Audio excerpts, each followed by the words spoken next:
Wake up. Ebro in the morning with Laura Stiles and Rosenberg. You shouldn't be saying that on the air. Speaking of apologizing, has anybody apologized for the antics out there at Bethpage Black for the Ryder Cup?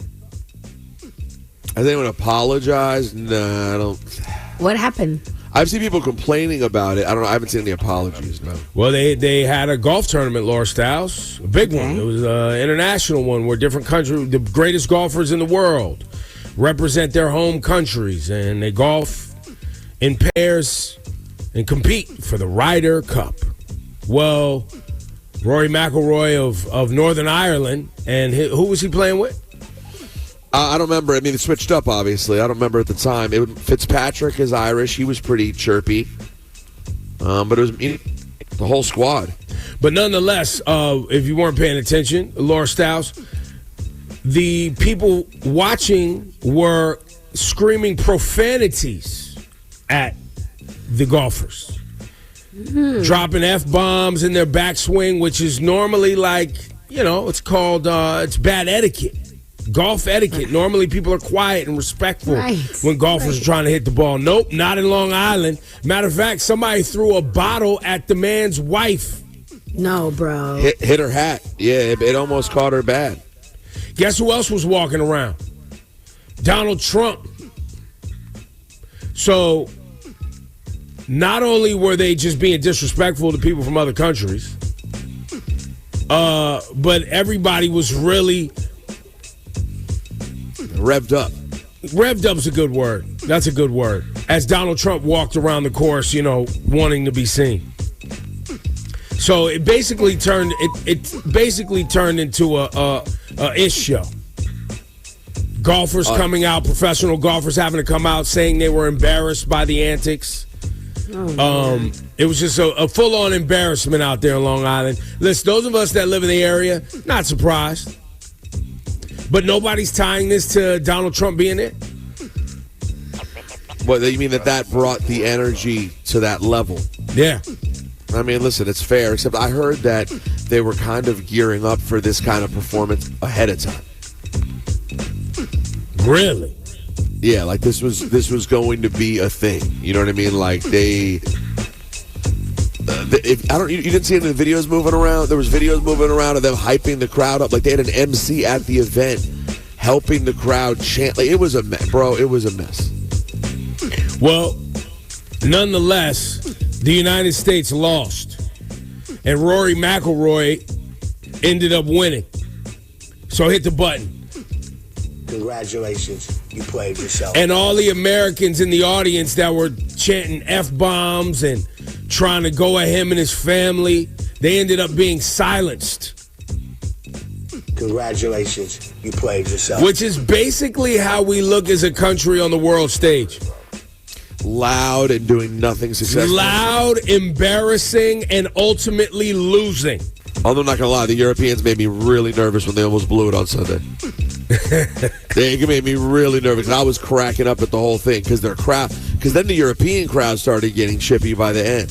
They'd had enough of it. And by the end, they were chanting, the song, remember, not to get ahead of Whitish Wednesday, but the zombie song, In Your Head, your head, yeah. Instead of saying zombie, they were going Rory, Rory, Rory's in your head, because Rory was just dominating everybody. But yeah, it was embarrassing. It was embarrassing for the whole country. Hey, look, man, I'm all here for a little. You played yourself. I'm all here for a little white on white. You know what I mean? A little white on white crime. You know what I'm saying? I'm here for it.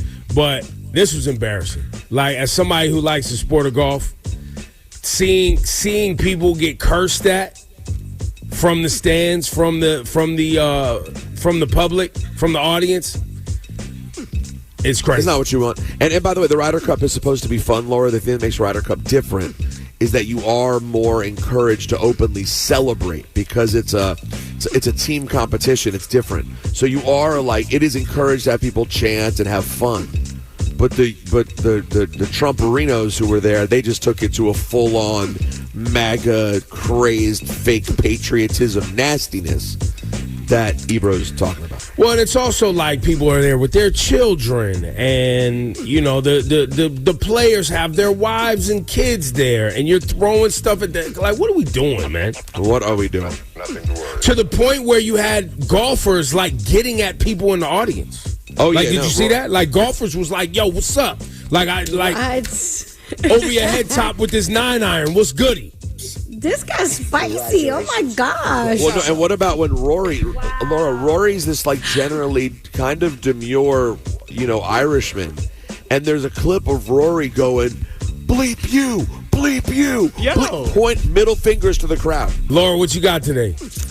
It's a small one, but this always gets on my nerves. There's a video going around of Neo performing in Japan. So he's on stage with his backup singers, and then a fan decides he needs to take his moment and go up on stage and disrupt the whole situation. Oh, that's not what you want to do.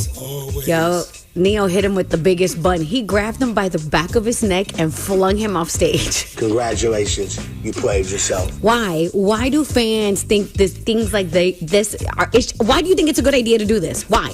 Right. Why do you want to disrupt the experience for everyone else? What do you think is going to happen? I saw it too. Neo was looking swift out there. It looked like a dance move.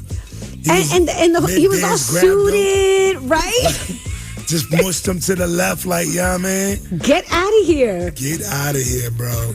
Oh my God, yo, I'm telling you, these fans are out of control with the throwing objects on stage, hopping up on stage. What do you think is going to happen? Well, now, clearly it's not just... You played yourself. We just talked about the Ryder Cup. Now you're talking about this. Last year they was throwing phones and things at artists like, Yeah. Man, people just want to get rolled up, man. That's all it is. People just want to see how far things could go. And so they're going to need to be getting rolled up. Yourself. People are just going to keep finding out, bro. That's what it's going to be. Rosenberg, what you got today? Well, mine's a double or triple whammy when you think about it. So I don't know if you guys saw Netanyahu at the UN last week. I sure did. I saw everybody walk out. Right, but you may have turned it off at that point like everyone else did because everyone walked out. Who wants to hear the man talk and defend his genocide in Gaza?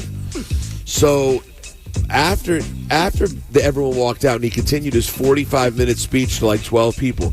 Yo, Ebro, I don't know if you've ever noticed this about Netanyahu. He does this thing that I'm guessing he thinks is effective because like it's dumbing things down to a certain level.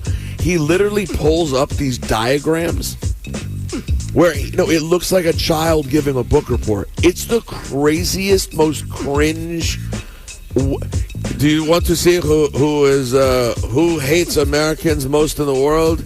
And he pulls out a map, and it's color coded, and then he it's the most. What I'm describing is real. It's like a kid's book report. He did it 3 different times. Who do you think hates Americans most in the region? Do you think it's Syria? Do you think it's Iran? Do you think it's Hamas? Or do you think it's D, all of the above? That's right. The answer is D, all of the above. And he circles it. Yo, even Trump's like, my man, this is crazy. This is nuts. So part 1, he got walked out on. Part 2, he gave the awkward book report, trying to defend what he's been doing for the last 2 years to wipe out the people of Gaza. And now, Ebro, the next congrats is crazy because yesterday Trump revealed his 20-point plan, 21-point plan, however many point plan to end the war in Gaza. And there are many things that are flawed about this plan that the Americans have come up with to end the war in Gaza. But it does Part end the 1 war. being the people who are in charge of it. Yes, exactly. Namely, Tony Blair. It's that part's crazy, right? But there are obviously some positives. Hostages returned, war ends, like some pivotal things are in there, which is good. But the crazy thing is, Netanyahu had to sit there and basically swallow this because I don't think he has any option except to accept this because Trump has basically said, this is what's happening. And if you go look at the headlines right now in Israel, Ebro, the second this happens and the war ends, there's going to be an election and Netanyahu's going to be up out of here. Which is exactly why he's been prolonging the war the entire time, most people believe, is to avoid jail and stay in power. And he had to sit there with a fake smile on his face yesterday acting like he endorses this plan when you know he doesn't endorse this plan because he doesn't want it to end. Well, you want to know the other thing that's not going to end? Is all eyes on Israel and how they manage the West Bank and Gaza after this. And it doesn't really call for that in this plan. There's not really a solution to the settlers in the West Bank in this plan.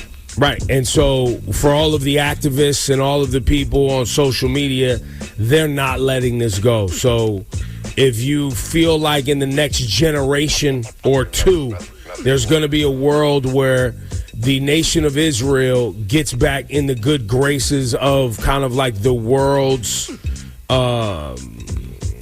psyche, I doubt it's going to happen. Well, no, I mean, the only way it would happen is if you literally voted in an entirely new coalition and they changed what they've been doing. But if it continues like this, Ebro, hit the button. Yeah. Congratulations, you played yourself. And by the way, politicians here in the United States, your days are number 2. Those of you that get your money from AIPAC, those of you that are unwilling to speak out against this regime and all of this behavior, your days are numbered, bro. Nah, the AIPAC candidates is the people have spoken, and we talked about this. We talked about it for years, bro. This is where people actually do have power. You know what I mean? Like, as flawed as our society is, if people get really angry and motivated about something, you can see change. And now the pressure is on these candidates, where if you walk around and you have AIPAC next to you as donating $600,000 to your campaign, you're gonna lose people. Yo, AIPAC and this whole Israel regime has ruined so much goodwill. Oh, it's crazy. No, we never seen anything like that before. Decimated goodwill. Like, sent Jewish people into a place of like having to really articulate the difference between being Jewish and being Zionist. Like, you know how bad you had to do to make that happen, to make the world care about that? No, they did it. That was not in the public consciousness as a thing. No, they did it. And Rosenberg has been up here throttling and thrashing AIPAC for a decade. Nothing to worry about. And nobody paid attention. Yeah, but go look at the comments on YouTube. You played yourself. Right now, they'll say, "Shut up, Zionist pig." So hit all of us with the button.